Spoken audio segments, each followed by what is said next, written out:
Salam hormat saya untuk Al-Mukarram Kiai Haji Aimaduddin Usman Al-Bantani dan juga Al-Mukarram Fadl Duktur Kiai Haji Ubaidillah, dan tak lupa juga Pak Yusuf Mars yang terus mengawal At-Tanwir An-Nahdi, pencerahan ala NU, pencerahan ala Nahdlatul Ulama, yang selalu familiar dengan kepentingan-kepentingan akar rumput, kepentingan masyarakat. Ini saya tadi menyimak pemaparan Kiai Obed dan juga Kiai Aimat ya. Jadi ada 2 poin yang penting untuk dijadikan sebagai muhasabah ya, evaluasi bersama ya, termasuk warga Nahdliyin ya, terutama juga NU dari kalangan struktural, karena memang kritik yang membangun itu berpahala. Kita dapat pahala ketika melakukan kritik yang konstruktif, baik untuk diri kita sendiri sebagai institusi maupun untuk diri orang lain. Poin yang pertama yaitu persoalan nasab ya, ini yang saya bahas, persoalan nasab.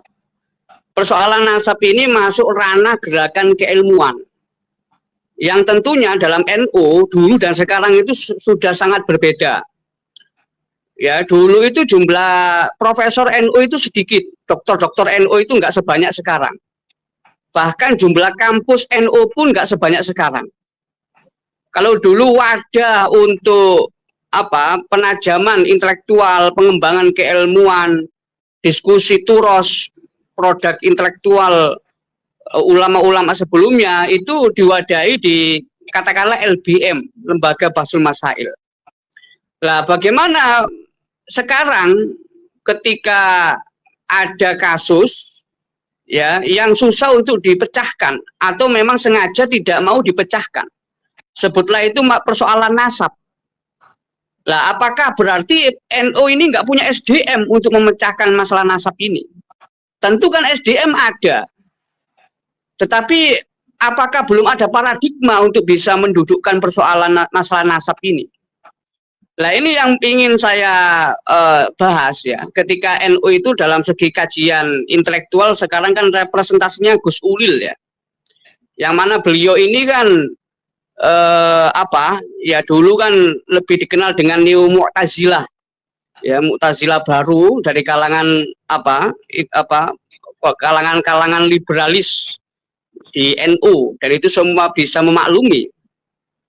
Yang di sini sekarang beliau menjadi salah satu ya aktor kunci dalam pergerakan organisasi Nahdlatul Ulama yang membawai lembaga-lembaga, banom-banom ya dan seterusnya.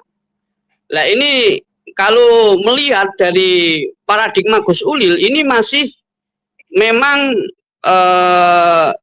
ya walaupun beliau sebagai pemangku kajian Ihya Ulumuddin ya hemat saya ya masih tetap lebih ke kiri ya, katakanlah di tengah-tengah ini posisinya Basiroh ya, Ahlussunnah wal Jamaah itu adalah posisinya wasabi ya, sebagai wasit berada di tengah-tengah antara nos ya paradigma tekstualis dan antara akliin paradigma rasionalis ya nalar. Ini posisi tengah-tengah adalah posisi Basiroh. Ya, posisi Basiroh ini adalah posisi yang dimana ya sebagai umat beragama, umat Islam, apalagi sebagai ulama yang memegang persoalan wujudan, persoalan intuisi, persoalan nurani. Ya tidak hanya nurani persoalan kemanusiaan, tapi juga nurani keagamaan yang melibatkan aspek-aspek taklifi, aspek-aspek ketuhanan. Nah ini yang mungkin lebih condong kepada dimensi ya lebih ke kiri ya, kurang ke tengah ya, walaupun secara sikap tadi ya mungkin disebahasakan dengan murjiah, tapi secara nalar ini ya masih lebih banyak kepada ya lebih kepada Mu'tazilah gitulah. Nah terlepas dari hal itu ya, dari persoalan persoalan Gus Ulil yang sekarang ada di ranah riayatul ummah, bukan lagi ranah wacana semua gerakan keilmuan ini mendapatkan momentum dengan adanya polemik nasab. Ya, saya terinspirasi dari Mahaguru di PBNU. Beliau adalah Kiai Haji Mustafa Bisri, ya, Gusmus. Gusmus itu waktu mengisi acara Hall di Lirboyo, ya, Hall Arisalah di Lirboyo, ini bisa diakses di YouTube, masih ada sampai sekarang. Gusmus itu ya mengajak ulama-ulama cendekiawan, kiai-kiai Nahdlatul Ulama ya tanpa gengsi lah belajar kepada ulama-ulama Syiah dalam masalah studi komparatif, termasuk studi sains. Jadi ulama-ulama Syiah itu juga sainsnya itu melek. Masalah mazhab pun tidak hanya mengkaji mazhab Syiah, tetapi juga mazhab Sunni pun dipelajari dengan teliti. Ya, Kiai Said juga bilang ke saya, ya di Iran aja Bukhari Muslim dipelajari. Kita orang Sunni malah lebih kepada fikih oriented. Bahkan persoalan hujjah sunnah pun ya kita dilewati oleh kajian-kajian ala Albani atau ala Saudi Arabia. Nah, ini otokritik, sebuah otokritik dalam masalah gerakan keilmuan. Nah, itu dari segi kajian turos mazhab. Terus bagaimana dengan kajian sains? Yang tentu jarang seorang saintis yang juga alim dalam masalah turos, demikian juga kiai yang alim turos, jarang juga beliau-beliau ini yang saintis.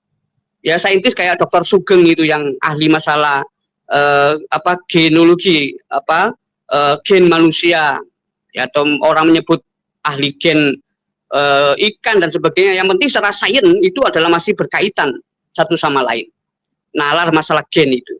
Nah, ini saintis-saintis di NU itu sudah sangat banyak, dan andaikan diakomodir, diberi wadah untuk FGD, ya, forum group discussion, itu luar biasa. Ya, tidak kalah dengan Iran, ya, seperti bahasanya Dubes Zuhairi Misrawi itu yang ada di Tunis, ya, itu kan juga di Facebooknya nyebut ya NU perlu belajar dari Iran soal masalah sains itu. Nah, ini gerakan keilmuan. Jadi momentum ini soal nasab ini seperti membuat shock, ya, kiai-kiai NU yang biasanya diskusi fikih kok diajak diskusi nasab. Nah, ini sebenarnya ya evaluasi agar NU tetap menjadi pelopor keilmuan sebagaimana namanya Nahdlatul Ulama, kebangkitan ulama. Nah, itu soal masalah gerakan keilmuan. Kemudian masalah gerakan ekonomi, ini memang pemikiran-pemikiran yang brilian itu kadang pro kontra di internal Nahdlatul Ulama itu. Sebutlah dalam hal ini saya terinspirasi dari Kiai Haji Ma'ruf Amin. Ya, Profesor Dr. Kiai Haji Ma'ruf Amin itu, beliau itu luar biasa, memiliki gagasan ekonomi syariah, ya. Pembangunan ekonomi itu dari bottom up, bukan top down, dari masyarakat ke negara, bukan sebaliknya dari negara ke masyarakat. Lah, gagasan-gagasan brilian Kiai Haji Ma'ruf Amin itu kan kemudian ya nggak tertampung di NU, dan beliau membuat sendiri wadah namanya Masyarakat Ekonomi Syariah, ya, yang disingkat dengan MES. Itu pelopornya, inisiatornya adalah Kiai Haji Ma'ruf Amin, dan itu adalah ya tokoh Nahdlatul Ulama. Nah, oleh karena itu, lah ini apakah proyek itu lebih penting dari diskursus ekonomi? Ya, kalau misalnya di PBNU lembaga pengusaha itu apakah mengurusi tambang, ataukah tambang itu diurus oleh oknum-oknum pengurus PBNU? Nah, ini yang jadi pertanyaan. Jadi ini masuk ranah tambang. Tambang itu masuk ranah kepengurusan lembaga di PBNU, katakanlah lembaga pengusaha yang baru itu, ataukah masuk person-person yang ada di kepengurusan PBNU. Nah, ini yang juga bagian dari otokritik, di samping juga kajian maslahah dan mafsadah lingkungan tadi yang sudah disampaikan Kiai Ubaidillah dan juga Kiai Imad. Jadi dari sini jadi mendudukkan posisi Aswaja yang disebut dengan moderat tengah-tengah ini penting untuk dikaji secara intelektual akademik. Jadi kalau dulu ya Ki Haji Hasyim Asy'ari itu memang punya maksud untuk edukasi, untuk mendidik masyarakat ya. Ya aswaja ya mengikuti 4 mazhab Sunni ya dan seterusnya itu dalam rangka memudahkan pemahaman masyarakat zaman dulu. Nah sekarang masyarakat sudah sudah maju, sudah luar biasa. Nah ini persoalan paradigma keilmuan. Tengah-tengah itu di mana? Ya, ngasana tengah-tengah, terus ke kanan itu ada angka 1 sampai 10, ke kiri juga ada angka 1 sampai 10. Kalau terlalu mendekati angka 10 itu berarti kan kalau ke kiri terlalu liberal, kalau ke kanan ya terlalu radikal atau terlalu skriptualis. Ya Wahabisme lah gitu. Nah, ini pandangan saya. Otokritik itu adalah dalam rangka untuk membangun ya kita dalam menjemput abad kedua Nahdlatul Ulama. Ya, ini pandangan dari saya Pak Yusuf. Saya menyampaikan kritik ini kelanjutan dari kritik-kritik sebelumnya. Ya, katanya Imam Ja'far Shadiq itu ya orang yang baik, orang yang mulia itu mencintai orang yang mengkritiknya. Jadi karena apa? Yaitu berarti tanda ya kita itu punya rasa peduli satu sama lain. Jangan sampai suara-suara arus bawah ini diabaikan oleh kalangan elit PBNU, ya nanti yang kedepannya justru tidak menjadi kekuatan. Ya, jadi bahwa Habibullah mengingatkan untuk terus bersatu, kita tetap bersatu. Seperti tadi Kiai Imad memiliki perspektif yang positif masalah permusuhan. Ya, memang permusuhan dalam hal positif, dimaknai dalam arti positif itu juga menemukan relevansinya. Karena apa? Ya kalau memasukkan sejarah, memasukkan nasab dan lain-lain, termasuk memasukkan makam itu kezoliman, berarti PWI dibentuk untuk memusuhi kezoliman. Ayatnya jelas, wala udwana illa 'alal zalimin. Tidak ada permusuhan kecuali untuk makhluk-makhluk yang zolim. Iblis yang zolim, setan yang zolim, jin yang zolim, termasuk manusia yang zolim. Nah, ini kezoliman.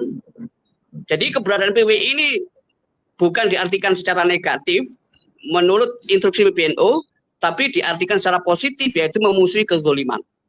Itu Pak Yusuf. Singkat dari saya. Oke. Dan saya mohon maaf karena kebetulan ada uzur, jadi saya sekalian pamit kepada Kiai Imad dan Dr. Ubaidillah.